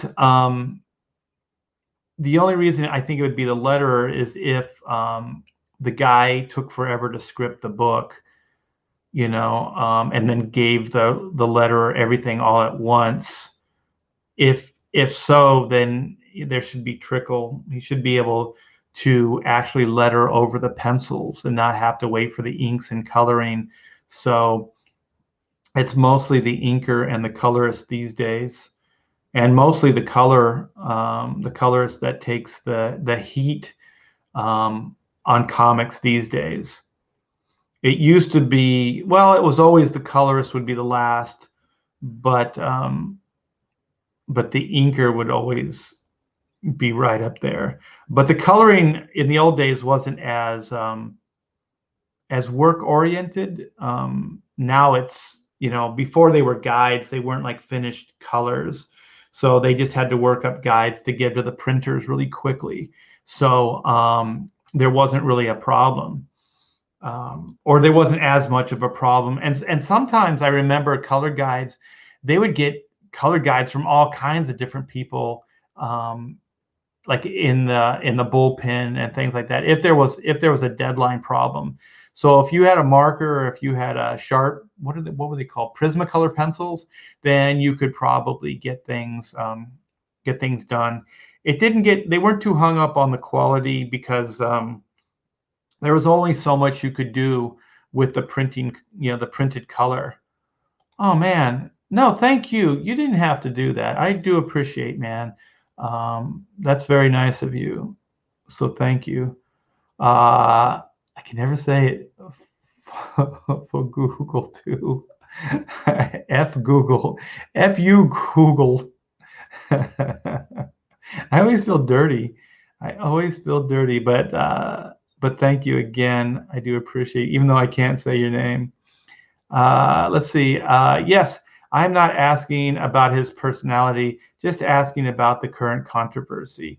Yeah, I just think it's bad. I think it's bad overall. I think like I said, it makes him look bad, Dan Slott. It makes Brevoort look bad for hiring him and trusting that he was going to come through. And the reason I brought up Fabian is because also that Iron Man, if you watch that 616 documentary, it was an Iron Man book that hadn't even come out yet. They were just trying to get the series up and running. So I think that part of it is scheduling. So one of the things that this industry does now is, you used to have 3 issues done in the can before you even solicited. Nowadays, sometimes the issue isn't even done yet, and they'll solicit the book. So Cable was already on the books when I was working with Fabian. It was already on the books before we even got involved, or before I got the book. I think it was already on schedule. So we were already working, under the gun on the book. So I think, editorially speaking, they need to give these guys more time to develop, especially if it's a new series. If it's a new series, man, you need to give these guys more time. But the industry doesn't care. And I think the reason the industry doesn't really go with 3 issues in the can anymore is because they would have to invest 3 issues worth of money. I believe this is why you don't see this anymore. You see one book being done, then you see it on the newsstand the next month. One book next month, one book done next month. It's almost how it works now, where if there is a mistake, if there is a problem, if somebody gets sick, the industry doesn't care. They'll just schedule somebody else and get somebody else in there to take their place, because they don't care if a penciler or an inker has a significant run on a book anymore. They'll just dump that person, and then they'll go with somebody else, and maybe they'll come back to you, maybe not. Maybe this new person will be the new, creative team on the book. It's really weird now. But I was thinking about why they don't do that anymore, because they could schedule 3 issues. They could get 3 issues ahead of the schedule, because all the solicitations are in 3 months, like 3 months, like the one issue, like say if it's an issue 1, and it's the new numbering system. So issue 1 is launched. Issue 3 should be done and solicited before that book even launches. So that's kind of the way it should be done. And that way, if a penciler gets sick or a writer or one of the creative persons has something happens in their life, then they can kind of make up for it. And also, it's a more realistic schedule. It's still really tough. I've worked under both. It's still really tough, but it's not, as soon as you finish the book, it goes to press and then comes out. That's really tough on all the creative people. It's tough on editorial. It's tough on everybody, and it's no fun to work like that. But the only thing I can think of, the reason they do that is because it saves them money. They don't have to invest in 2 other books. Their money's only tied up in that book. Then they get the returns, and then so on and so forth. So if they're always just a month behind, they don't have 2 months or a total of 3 months worth of money committed. Also, they don't do fill-ins anymore. So I'm convinced that they don't do fill-ins anymore because that would be money out of their pocket too. Most books, serialized books, would have something like that. They would have a scheduled fill-in just in case something happened. They don't do that anymore. And I think it's just because there's no money. Those companies don't have any money to invest. So I think that's why they do it. I'm not 100% sure. So I'm just kind of speculating there. So questions. What you're describing is exactly what Dan Slott does to his lettering. Yeah, it's a trickle down. It's horrible. I've almost always been the guy that gets it after the other guy. So the writer usually, they have pressure, but they don't have the same pressure. So then you have a penciler that has pressure because if the writer took longer to get the script, then that's time that he doesn't have the pencil on it. And penciling usually takes, I got a little itch here. The penciling usually takes the longest period of time to do. So the penciler should have the most amount of time on a book. And a writer should know that, and they should get the book done as quickly as they can and into the penciler's hands as quickly as possible. Even to the point, like in the old days, sometimes the penciler would know what the next issue was, and then the next issue after that they would know. So therefore, they could actually start, if there was new characters or new worlds that they had to slow down, Art, to design, they could do that. They could do this stuff in their spare time. So they weren't always like on that one issue, had to create everything from scratch. They might have a little bit of downtime, so then they start, coming up with some ideas. And just the current way of comics being done is not beneficial. I don't even think it's really beneficial to the editorial staff. I think it's only beneficial to the people that are investing the money in the books. That's the only thing I can say. And usually what I do these days is I just follow the money. So what usually makes sense is if you follow the money. And the only thing that makes sense in this situation is that DC and Marvel just don't want to pay out on more than one issue to get ahead.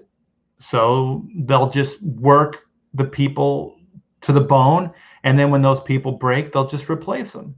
You know what I mean? It's easier to replace a human being than pay out for 2 issues in advance, which is really, really sad. But I think that's what's happening.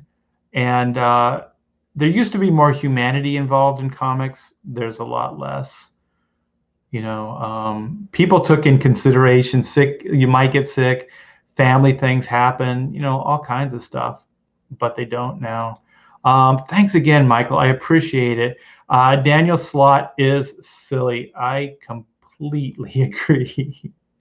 And I've heard, just through other people and some of Dan Slott's tweets, he said some pretty, bad things about Comicsgate. So, when I say stuff about Marvel or about DC and about different creative people, I don't mean it in a sensational way. I'm just, in a way, I'm still trying to point these things out. So maybe if somebody's listening, we don't repeat these things. You know, maybe we can learn and maybe we can make a better industry.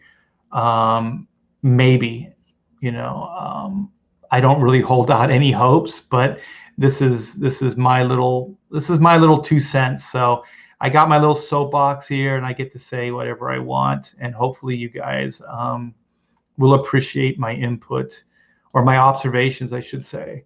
So back when Marvel Comics were about superhero action adventure, not nitwits trying to push a boring slice of life crap while bashing what came before. Yeah, it's pretty popular to do those things, but they're also doing them and not selling books. So yeah, I really don't know what end they're looking for. It still boggles my mind. It does feel like agenda over success, but you can't pay bills with high ideals, and you can't pay bills with agenda unless you're Black Lives Matter, and then you can actually monetize your agenda and make millions of dollars, which maybe that's their end game. But so far, it hasn't paid off for the comics industry. So Jasper Plan 9, I think DC does that. Shane sold a Batman Beyond cover as an inventory assignment at the last CG auction. That's cool. I think DC is less of an offender on a lot of these things than Marvel.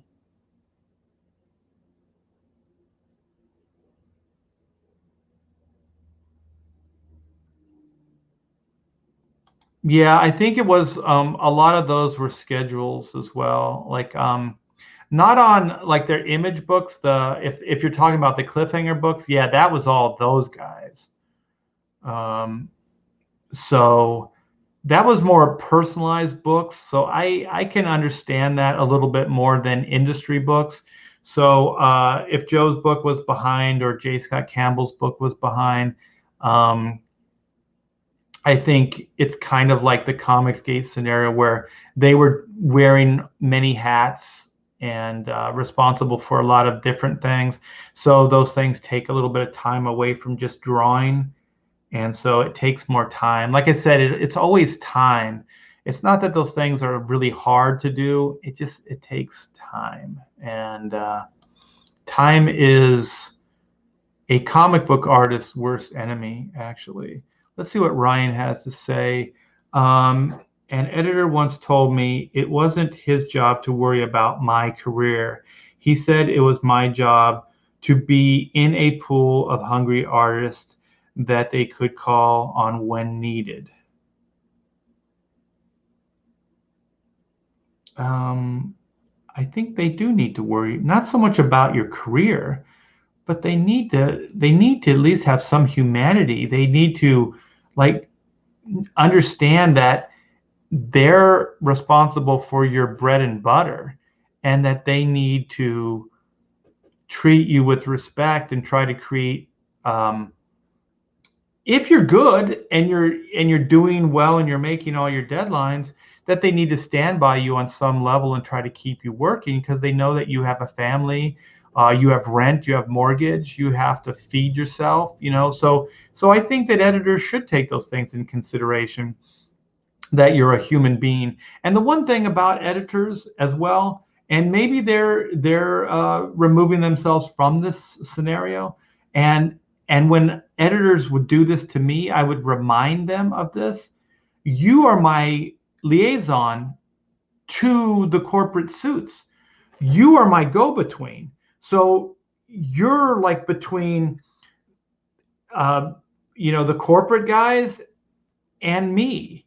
Like, because I can't talk to them directly. I can't ask for a raise to those guys. I rely on you. If I get pulled from an issue and then lose a month's worth of income, I rely on you to try to help me make up for those things, because I don't have a voice. You're my voice. So if editors are talking like this, they don't understand their job. Their job is they're a liaison between talent and the company. So they need to argue your point of view, and they need to to try to work things out with corporate. So there needs to be some kind of middle ground that's met between corporate and the creative people. And I think a good editors that I've worked with in the past understand that. So if they have to let you go for whatever reason on a book, most of the good editors feel responsible to get you something else in a timely fashion. And those are the good editors. Some editors don't feel any obligation. They'll just let you go and they don't give a shit. But I think a good editor realizes that they are a liaison between you and the company. And that's it. That's it, because you can't call those people up most of the time. Certain parts in my career, I could talk to those people, and I did, but usually I wouldn't unless I was really getting dicked around by an editor. I wouldn't go over their heads. I wouldn't talk to, Bob Harras if he was running DC or Marvel or whoever. I didn't do that because I also wanted to give that editor the respect to do the right thing and to stand by his creative team. And if you have an editor that stands by his creative team, the creative team you watch what that creative team does for that editor. That's why you do it, because it's also, in a way, it's self-serving. If you go above and beyond and you help out a freelancer and you stand by those guys, they'll move heaven and earth for you. And I've been in that situation, and I've worked on books that we have done the impossible and still looks great because we really like the editor, and we want to make sure that we can keep this gravy train going because it benefits everybody. But it's no longer the case. And the one thing that DC did that Marvel, I think, had a leg up on DC is that DC didn't incentivize for editors. Like, if editors got the books to sell better, editors didn't make any more money. DC editors would get a percentage point, like an inker. I think they got like the same as an inker, or maybe less, I forget. But if an editor could put a good team on a book and then they could increase the sales on the book, it's like profit sharing. They got profit like all the other people on the team. So it was in their best interest to keep the team happy if they were making money off of it and keep it moving forward. So I always thought incentivizing, giving editors incentives, royalties, Marvel calls them incentives, was a good thing. And I remember talking to Mike Carlin about the Superman, the Death of Superman. That book it broke records. It sold millions of copies. If he was an editor at Marvel on that, he would have cleaned up. He would have cleaned up. And I asked him, I said, this was after, the Death of Superman. This is years after, smoke is cleared. He probably wouldn't have told me, in the day, but I asked him, I said, do you ever, does that ever make you angry that you didn't get any of those royalties off of, the Death of Superman books? And he said, I didn't get any royalties, but he said DC paid me like a big crazy bonus, that made it worth his while. So at least DC understood, they didn't have royalties set up or incentives, but for going above and beyond what Mike did, even years prior to build up to the Death of Superman, he deserved that money. And I was so glad that he got that. I think modern editors are they're just hired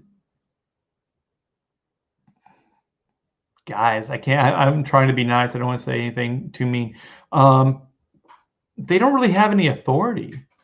I think they're paper pushers. They just kind of do whatever the on high entity tells them to do. And the reason I think that is because most of the time when I'd ask an editor in more recent times, they always say, I'll get back to you. They never give me an answer. They always say, I'll get back to you, which implies they have to talk to somebody.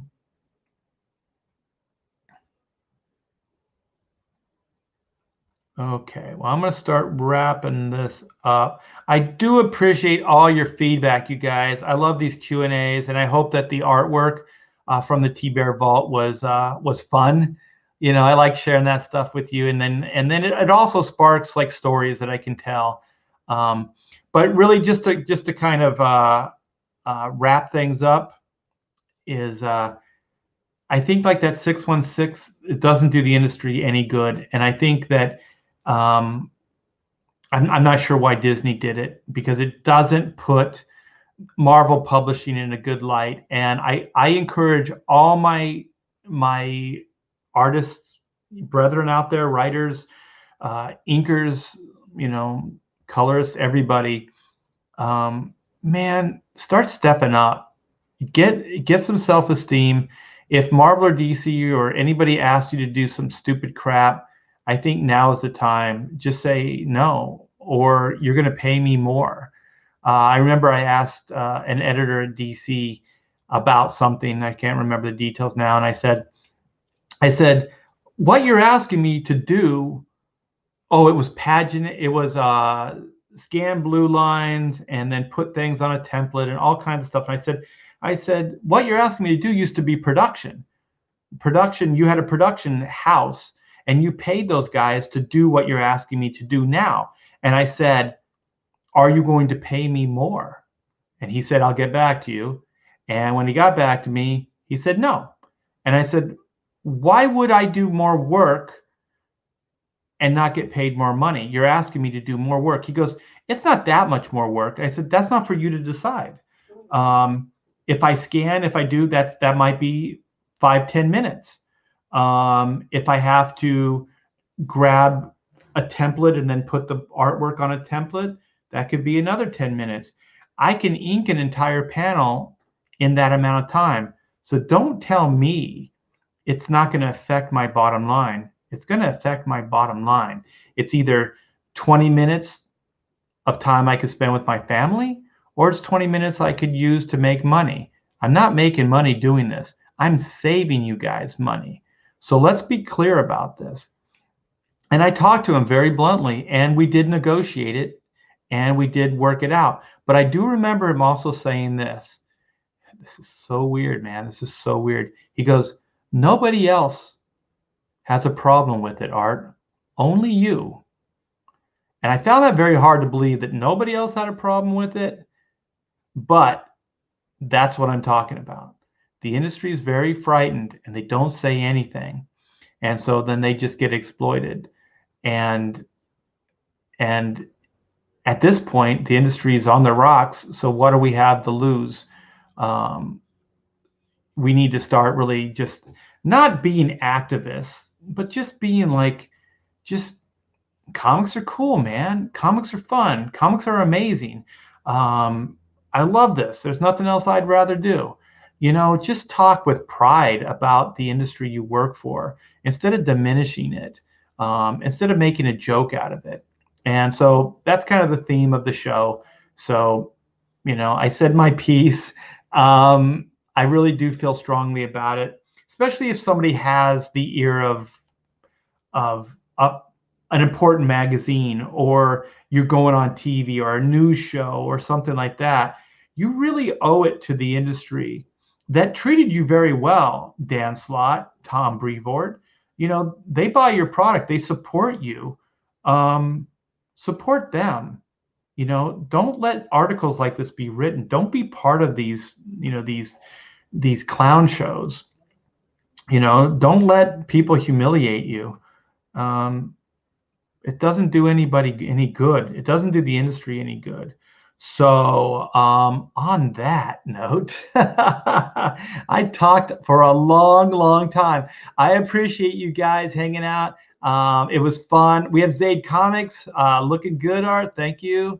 Yeah, speaking of somebody that really talks up comics and is very proud of what they do, those Zaid brothers. Yeah, you're not going to hear any crap from them, any whining and complaining or talking down about the art form. Let's talk it up. Let's talk it up. All right, man. Thank you so much, Death Curse. I do appreciate it. That does help me get confidence to tell these stories. So I do appreciate that. I appreciate all the super chats, you guys. So thanks again. Enjoy your day, and I'll talk to you soon.